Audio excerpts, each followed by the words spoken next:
इस समय पीएम मोदी की अगुवाई में दुनिया का नेतृत्व कर रहा है। विजय मामा, hi, it's Rishi, how are you? की स्टेटमेंट पढ़ी अनवारुल हक काकड़ की कि जनाब हम इंडिया से तजारत नहीं करेंगे जब तक हमारा कश्मीर का मसला हल नहीं होता।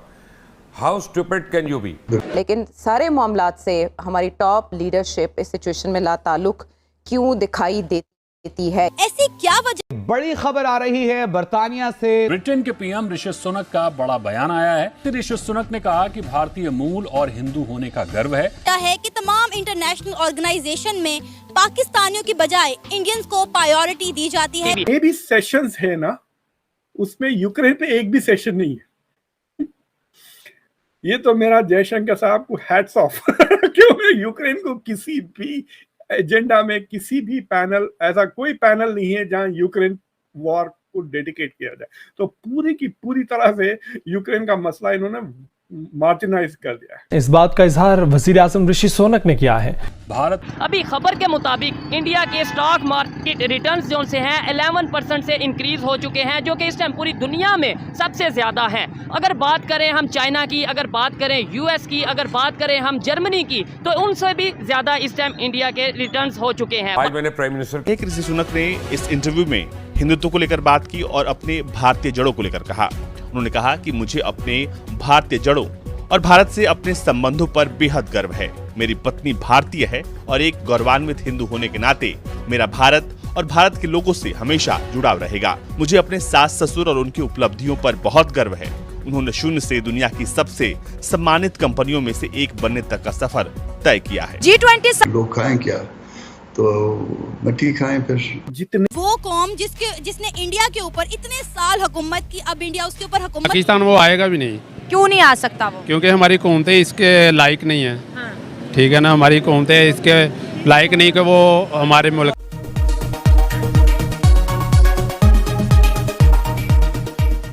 जय हिंद, वंदे मातरम। दोस्तों विजय भारत चैनल में आपका स्वागत है। दोस्तों हम आपके लिए लेके आते हैं पाक मीडिया की लेटेस्ट खबरें। समिट होने जा रहा है और ये हफ्ता इंडिया में बहुत ज़्यादा अहम होने वाला है। 20 कंट्रीज के हेड ऑफ स्टेट इंडिया में इकट्ठे हो रहे हैं, बात करेंगे, दुनिया की तकदीर के बदलने के फैसले होंगे, इंडिया के डेवलपमेंट पे बात होगी। और अमेरिका के जो सदर हैं, जो बाइडेन है, बहुत सारे तहाइफ लेके इंडिया आ रहे हैं, जिसमें डिफेंस डील है, वीज़ाज है, इसके साथ ढेर सारे प्रोजेक्ट जो है वो आपस में डिस्कस करेंगे। लेकिन पाकिस्तान की बात करें तो वो पाकिस्तान नहीं आ रहे। इससे पहले हमने बात की थी, शहजादा मोहम्मद बिन सलमान ने जो है अपना विजिट पाकिस्तान पे कैंसिल कर दिया था।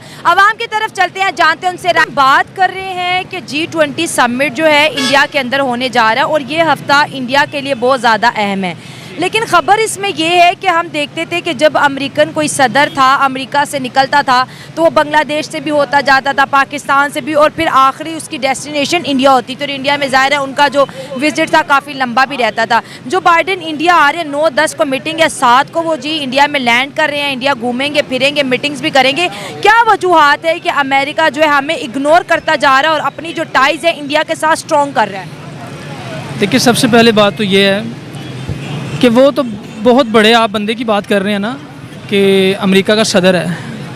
कोई गैर मुल्क का आम इंसान भी पाकिस्तान में आना पसंद नहीं करता। अच्छा, क्योंकि पाकिस्तान में ऐसा है क्या?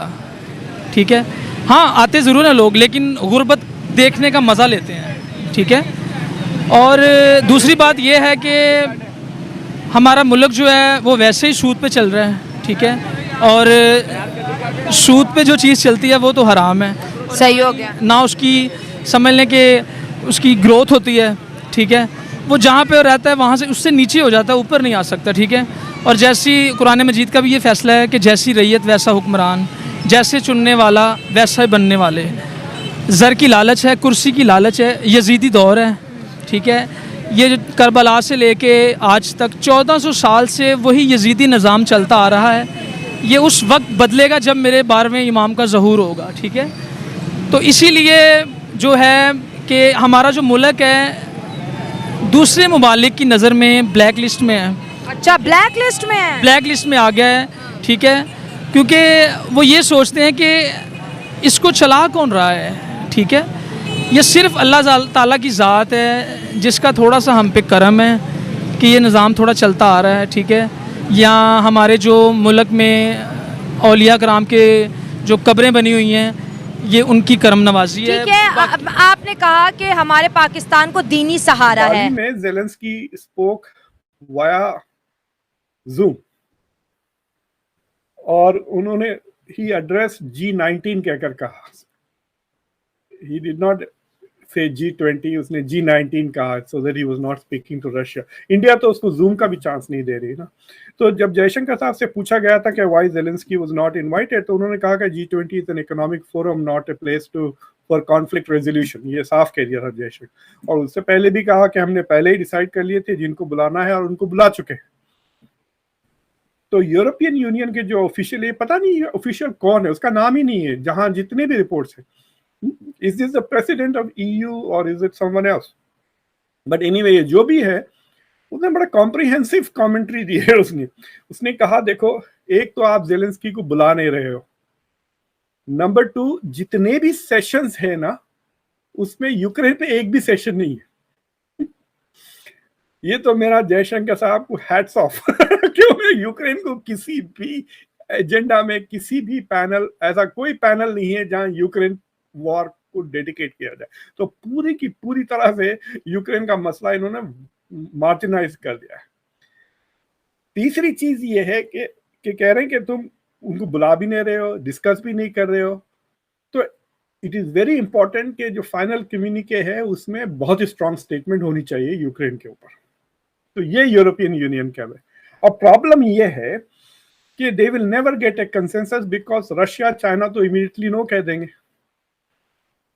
राइट। तो अब यूरोपियन की थोड़ी इनकी खार खाए हुए हैं कि भाई जो G20 में जो अग्रीमेंट हुआ था वो भी अग्री नहीं कर रहे हैं ना चाइना और रशिया।